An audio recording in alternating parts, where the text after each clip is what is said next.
Welcome back, everybody, to another episode of Bros Park. Today, we have another episode of Busamen, Gachi Busamen. Fighter. As always, I will be one of your hosts, Colin, and I am always joined by...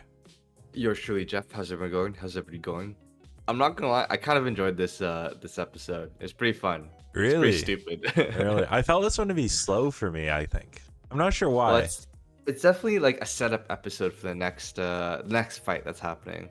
It did feel like this week was a lot of setups. Actually, like, through a lot of the series we looked at, you know, it just felt there was almost like this was just the break episode. Like, hey, we put out some bangers.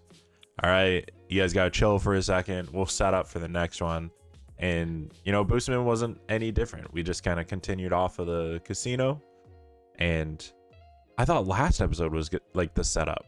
But this episode seemed like setup 2.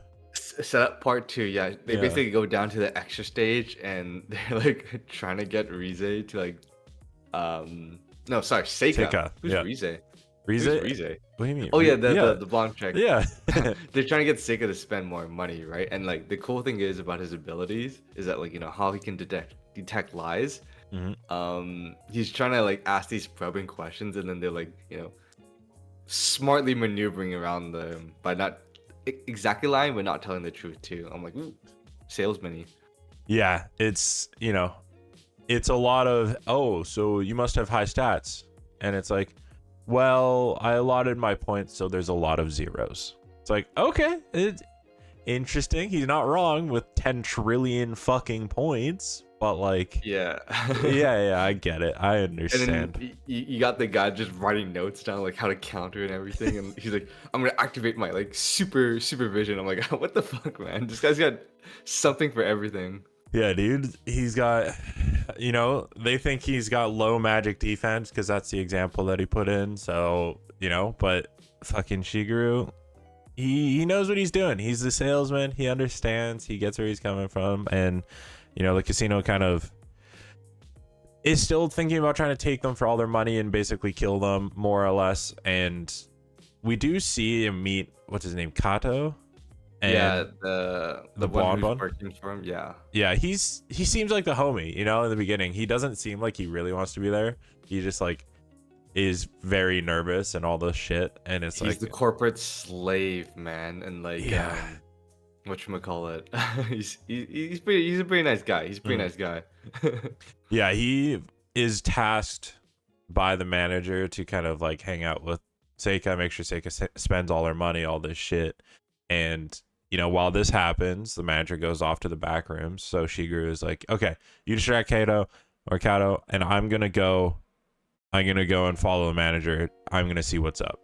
And we finally kind of see what happens when the manager is lied to. Yeah, we see his ability. Like, he's like, there's like a rich guy there, and he's like, yo, activate tactic 13 to get to, like, you know, swindle him. Oh wait, no, it was actually like Seika, because she's not spending any money, right? Yeah. So he's like, activate tactic 13 to get her to spend more money. And everyone's like, yes, except for this one guy, which he detects, grabs him. He's like, you don't know what it is, don't you? And then he freaking like drains his like life or energy, right? So he becomes a mummy.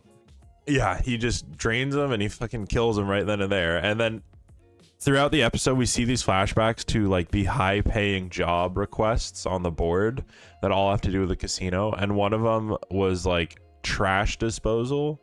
And then you realize that it's just the guy that picks up the dead bodies from the manager and throws them out back. That's what you were being paid for. And I'm just like, yo, why is this guy like dressed up like as a medieval like executioner? Get him like some good clothing, guy. Yeah, you guys are all in suits and shit, and this guy looks like a fucking Stone Age peasant. This guy's he's in rags and shit. He's like, yo, take care of her. I'm like, he's like, okay. But then we also see more like Kajida's backstory about like when he was back in the real world when he was a kid. They didn't have much money, but his parents taught him like the value of living without much money. But then the real estate developer and the land developer kind of colluded together to, like, you know, destroy his parents' like pharmacy. I think it was a pharmacy. Yeah, it's like their store. Yeah. Yeah, we didn't get much information, but I figured, like, you know, his parents died in the accident too. with the destruction of the pharmacy. Yeah, it was meant to be that they wanted them out so they could develop the land, and the parents said no, absolutely not, we're not selling. Yeah. And then, like you said, the collusion happened and it fucking killed both parents. And then, like, we got the story that Kajita, like, went on a fucking killing spree. He said he took 7 years to kill all of those bastards. Yeah, and revenge arc, man. yeah, and he was about to kill himself when it, like, completed, but he happened to be staring out the window, like, looking northwest at 2 in the, like, the same procedure that Shigeru went through, and, like, the notice window popped up. It was like, would you like to reincarnate? Like, yeah, and I guess, like, when the window pops up, it's when people are kind of at their lowest, right? Because seemingly, at that time he was like all in, like, yo, kill the rich, fuck them all, kill them all, bring them down. So I guess that's his, that's where his power originated from. But then so we see Shigeru like, oh, okay. Because he's in the bat form this whole time. He transforms into a bat. Yeah, he has a fucking transform skill, dude. What the fuck? He also has a gate skill. He's like, okay, I wonder what Seika's doing. Gate. I was like, dude, what? This guy is actually just crazy OP. Anyways, he goes back to Seika, and, like, Tactic 13 is running, and she's winning, like, a shit ton in roulette. Like, she's just betting all in on, like, one number. Yep.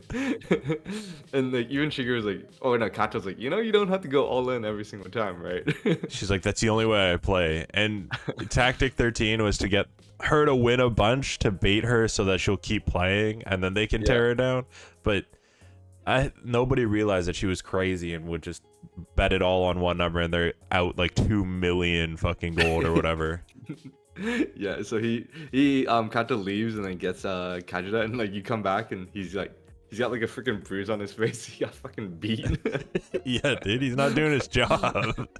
So Kajita, with the smooth salesman he is, he's like, yo, we got a little extra if you're very interested in that. Yeah, he's like, oh, we got the extra stage. It's like, dude, come on, like, okay, but it turns out that it's a game that he's branding as specifically designed for Seika, and it's in the Coliseum, which is like the third basement floor. So they get there, and they kind of see that it's monster battles. It's these monster fights to the death that you can bet on. And another flashback, we see, like, the job posting for monster synthesis, and you realize that these monsters are actually just the people that signed up for that job that have been created into monsters now. Yeah, I wonder how that process worked, but, like, yeah, it's a little bit more shady. It's actually some pretty good world building too, that, like, you can actually create monsters. Yeah, it's very Shao Tucker-esque, and yeah. my boy. So at that point they were like, okay, we kind of have enough evidence that, like, this is a shit and we need to fucking take it down.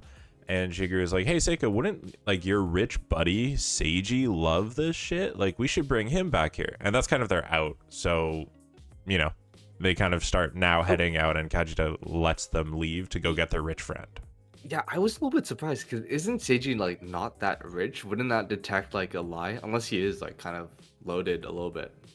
Right? Yeah, I don't know. But then again, what how defines they describe rich? Him. Yeah, exactly. Like, maybe he's rich in friendship or leadership. Exactly, I don't know. Anyways, so they go, like, leaving, right? But then Kato is like, with that bruise, Seika is like, oh, let me heal that for you. Heals him, and then that kind of gives him, like, flips his switch. Basically, he's like, yo, get the hell out of here, man. Kind of just killing people. Please expose everything. He's like, and, like, he's turned a new leaf here. But then he's like, if only there was a hero that could save us all here. Yeah, God damn it. He turns his leaf, he sees how good Seika is, don't want her to suffer, and then a hero appears. What's his fucking Aldine? Yeah, Aldine. The fucking, what is it? The strength, whatever is undying here. I don't know the name they gave him, but he shows up and he's with Rize, and Rize's like, fucking just, she's so dying. Disgusted by this all. She's just like turned to the side, dead face, like everything. And Seika still doesn't know that this is Seiji. So both Kato and Seika are like, oh my god, Aldine, like a hero. Like, thank you. We got to get down to the basement and we got to take out the fucking manager. So on the way down, you know, Kato kind of like explains further what the power is of Kajita, and it's if anybody lies, he can see it and he can then activate his secondary skill, which sucks out their skills and their life force. So I don't know if that means he like gets their stats or he gets their like skills from the special notes. Yeah. I'm not too sure about that. It probably isn't like a steal skill, so he probably just, you know, you're not able to use your ability anymore. Yeah. I wonder if it would weaken, like, how many skills does Shigeru have, right? Like, would it weaken all of them? Would it, Yeah, you know? yeah. And then like once he's done explaining, we see freaking Seika come back in her like angelic form. And because like Seiji's never seen it, he's like, who the hell is that? And she's like, I'm El Carol. And she freaking yells it out too. I'm like, oh my Yeah. god, bro. And yeah, Seika and Arize were meant to leave them to the guys to fight. They come back, and then the fucking Rize shows up as a devil and is like, I'm here too. And everyone's like, who the fuck are you? Like, Shigeru hasn't seen this. Nobody's seen this. And then she's like, you can call me No Name or Anonymous or whatever you want to call me. And fucking Seiji's like, okay, demon girl. Yeah. I think my translation said little devil. I'm like, okay. Oh god.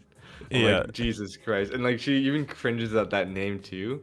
And so we basically have like I'm surprised we didn't see her like, you know, transformation. Yeah, we didn't see how she transformed. Yeah, so we have everybody's transformation and Shigeru there, right? And like when you really think about it, Shigeru knows all of them, but they actually all don't know each other. Well, right? Rize knows everybody, and Shigeru knows everybody. Oh yeah. But like the other two are Seika fucking in the Seiji, dark. Yeah, they don't know any better. So then when you really think about it, Seiji and Seika, they're like, Shigeru's here. Yeah. It's just normal for him to be here when you really think about it. I'm like, wait, when you really think about it, you got two random ass heroes. Yep. Among these transformed heroes, he's just the guy. He's fucking, like, oh yeah. He's Batman. Like next to Superman and Wonder Woman. It's like, okay, great. Yeah, like even though like it doesn't make sense for him to be here, it makes sense for him to be here. All right, nice. Let's carry on, guys. Moving on. He's just a good guy, dude. You know? And I just like, oh man. Does everybody have a transformed form? Like fucking, like how did these three people luck out with transformations in their special notes? Who knows, man? All these reincarnated people exist and they just like are like, yeah, we're just regular human beings basically. Who knows? Shiri's got his bat form too, so he's all good. And the bat's freaking ugly too. He's even got a mole on the bat too. Dude, I'm sure he can transform. We're gonna see him transform into more things, and they're all gonna be just as fucking ugly. Just all fucking Busa, dude. Busamen. But anyways, that's basically the end of the episode as they confront Kajita near the end. And yeah, that's it. There's not the final conflict. Hopefully we get that next episode, but like you said, that was kind of it for this one. So, you know, let us know what you thought down below. Drop a comment, leave a like, all that good stuff. Please check out all the other series we are recapping every single day of the week and the podcast on Tuesday. But until next time, Hell yeah. thank you all for tuning in, and we'll catch you later. Peace. Peace, guys.